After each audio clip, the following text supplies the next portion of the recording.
Thank you, Jenny Tagawa, for your generous remarks. I greet the ambassadors who are here, our Philippine permanent representative, Ambassador Kabaktulan, who is at the same time the current president of the Disarmament Committee of the United Nations, our ambassador representing Nigeria, Mr. Ugu, my friend Michael Balcom, Madam Miriam Consort Budan, Madam Lynn Walsh, Director of the UPF, Madam Renata Kazmarska of the UN Program on the Family, Madam Susan Roylance of the International Policy and Social Development Coordinator, Mr. Mike Rabbit, Director of Fatherhood Initiative, members of the media, my friends, ladies and gentlemen. I was not certain that I would be invited to this conference because I was on the other side of the world, but we finally made it, and I felt that this focus on the human family as a microcosm, as this central unit, as the center of gravity of our planet. If we can really focus on the human family and develop the human family, I think this is the true solution to peace in the world. I was just speaking to the political parties of Asia in Kuala Lumpur last week, where we discussed the issue of poverty and climate change, and the relationship between poverty and climate change, because many nations struggle with great difficulty to achieve GDP growth of 3%, 4%, 5%, 6%, 7%, and then with one stroke of nature, it's wiped out. And this is happening whether it's in East Africa or West Africa or South Asia or Southeast Asia or Australia, or drought in Europe or floods in Spain or tremendous floods in Africa, or typhoons, storms, tsunami, what have you. And it's happening almost every other month. So when you speak of poverty, and you speak of economic growth, and you speak of climate change, they're very closely interrelated. Another phenomenon which we have observed during the last few weeks, well, our friend Ed Castro just came from Benghazi yesterday, drove 2,000 kilometers to Cairo and then to fly here yesterday. This political turmoil in North Africa and the explosions in the Middle East. I was commenting when I spoke in Hanoi last week and in Beijing 5 days ago, and then 3 days ago in Astana, and then in Kuala Lumpur. I was observing that the crisis in Tunisia, what brought down the government in Tunisia was not the opposition party, but the students, the families, the teachers, the labor unions. When you go further down to North Africa, you observe the same thing. What brought down the government in Egypt was not the Muslim Brotherhood or the opposition political parties. It was the students. It was the youth. It was the families. It was the unionists. And so on in Yemen. And now in Syria. The ones struggling in the streets, trying to bring down injustice and the absence or lack of jobs and the age-old problems that they have been suffering there all these years. The crisis in Bahrain, even to some extent in Jordan. The problem is not, the crisis is not being waged by the opposition parties, but by the forces of public opinion, by the civil society units, by the forces of civil society.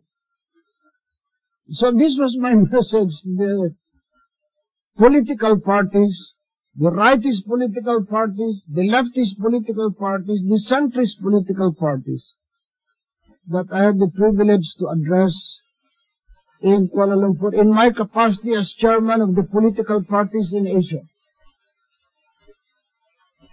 Even in America, the new transformations were inspired by, not by the Democratic Party or the Republican Party, but by the Tea Party. So the civil society units, the NGOs such as the Universal Peace Federation. So I was suggesting that to the political parties to pay attention to the families, to pay attention to the non-government organizations, to pay attention to the people's organizations, to pay attention to the interfaith organizations, to pay attention to the farmers' organizations, the fishermen's organizations, the mass media organizations, the eminent persons, and not just depend on great political changes through the venue of the political parties. And this is what I'm speaking to now, something very current. And it is what has been observed, and this is what is happening. I mention this because on the subject of the International Day of Families, we must really do something to strengthen the families around the world, whether it's a Buddhist family, or a Muslim family, or a Roman Catholic family, or a Protestant family, or a Shiite family, or a Sunni family, or a Buddhist family, or a Confucian family. The core of nations, of civilizations, is the human family. And it is this unit of the human race that we have to strengthen and enrich. Still, tremendous gaps between rich and poor in South Asia, in Central Asia, in Southeast Asia, in Northeast Asia, even in the ghettos of New York and in the ghettos of Western Europe.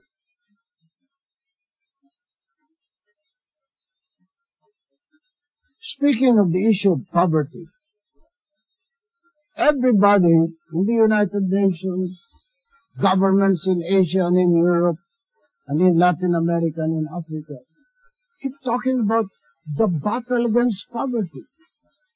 But nobody's talking about how to finance the battle against poverty.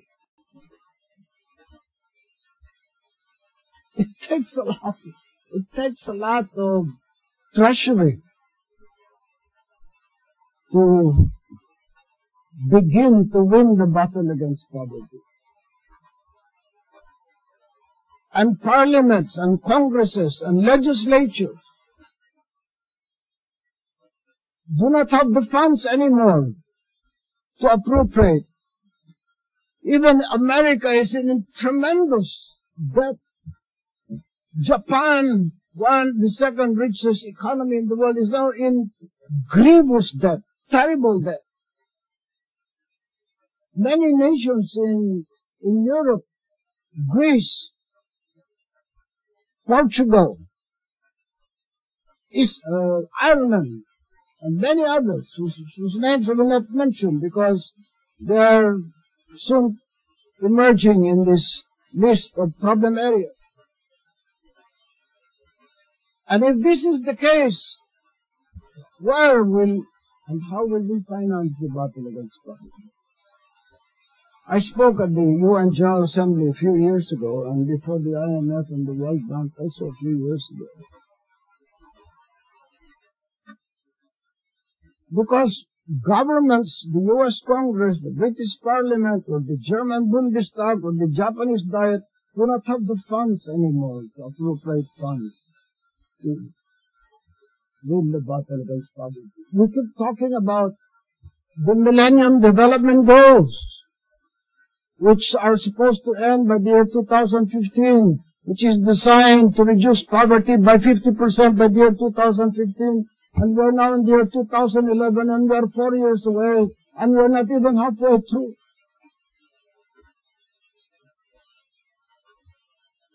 I had proposed then at the World Bank and at the IMF and at the Paris Club, where I also spoke, that there are 102 nations in the world owing $2.3 trillion of debt.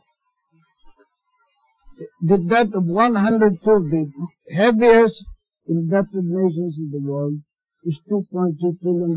This was about 3 years ago. The average would be more or less, the numbers would be more or less the same, if not even worse. Our proposal is to convert our annual debt payments to the World Bank, to the IMF, to the Asian Development Bank, to the African Development Bank, to the Latin American Development Bank, to convert part of our debt payments, of our annual debt service payments, into anti-poverty equity investments. For example, the Philippines or Indonesia. Let's say the Philippines owes the World Bank or the IMF or the commercial banks, say $1 billion, theoretically. To service that debt, let's say 10% of $1 billion, we pay $100 million a year. So we pay $100 billion a year. What we are proposing is to convert 50% of that into equity in housing projects, or equity into hospital projects, or equity into irrigation projects. This equity will be owned by the lender. The World Bank will own equity in this housing project, or in this irrigation project, or in this hospital project, or in this food producing project. So therefore, there is no need for the US Congress or the German Bundestag or the British Parliament or the Paris National Assembly or the Japanese Diet or the National People's Congress of China to appropriate funds. All we have to do is for them to agree to convert our annual debt payments to service our debt into equity in projects, in anti-poverty projects, or in MDG projects. Is that clear enough? Isn't that simple enough? No need for additional appropriations by the Western governments or by the G20 countries or by the G7 countries or by the G8 countries or by the BRIC countries, but rather just to convert part of the existing debt, which we pay every year and which, in the case of the Philippine Congress, accounts for 40% of our annual appropriation for debt service payments, for external debt service payments, not including internal debt payments, but for external debt payments. We felt that this is the safest, quickest, and simplest way to fight the battle against poverty without any additional appropriations from the parliaments of the U.S., Europe, Asia, and the other nations of the world. We have had an endorsement from the German government. We have had an endorsement from the Italian government. We have had an endorsement from the Norwegian government. But we are still stuck at the Paris Club of 21 creditor nations. If we can get our African Union members, our Asian, ASEAN members, our European Union members, our Latin American members to agree that if we adopt this, this is the best help for our countries, for our governments, and for our families. At the end of the day, each country is composed of families. Every nation is composed of families. And this is our humble proposal on how to finance the battle against poverty, how to finance our families in the battle against poverty, and how to finance our governments in the battle against poverty. My friends, now that I am here in this assembly point for leaders of the African Union, I have an old friend, his name is John Ping. He's now president of the African Union. I knew him when he was foreign minister of Gabon and when he became president of OPEC, and then last year I think he became president of the General Assembly. Was it 2 years ago? We have just formed in Asia the Asian Political Parties, International Conference of Asian Political Parties. We formed it 10 years ago. Jenny Kagawa was one of our founders, so with Steve Shalom, who sits over there. It was so successful. We had our 10th anniversary in Phnom Penh, Cambodia last year.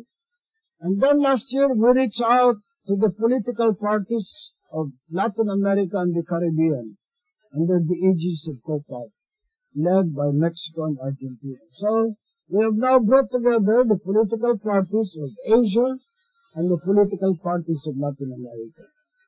I would like to take advantage of this occasion to reach out to the political parties of the African Union so that we can have a tri-continental alliance of political parties, of moderate political parties, and even bring in the extremists of the left and of the extremists of the right, so that eventually we can all hopefully bring them to do something. And I am passing this message on to our dear brothers and sisters from Africa, because when I spoke in Kenya last year,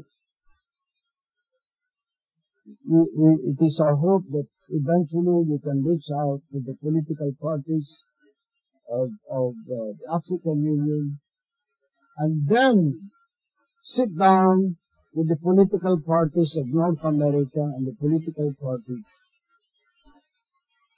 of the European Union. The governments of the world are represented by the United Nations. The parliaments of the world are represented by the International Parliamentary Union. We now have to create the global political parties as part of our strategy to bring about political and economic integration in the global community. And at the center of this global community, at the core of this global community, at the center of gravity of this global community, that we seek not just these occasional references to the international community, but a real global community is this family of man, the human family, the global human family under God. Because at the end of the day, this is what we all seek. The unity of man under one human family under the aegis of God, whether we are a Buddhist family, a Jewish family, a Christian family, a family of the great religions of the world. That is why I had always hoped that the United States would be in the best position to host a truly global interfaith dialogue. The United States, because in the United States you have here all the great religions of the world. In America, in this melting pot of America. And for America, she would be able to reoccupy the high moral ground and the high political ground if the President of the United States would invite the great religions of the world in a global interfaith summit right here in the United Nations, right here in New York or in Washington.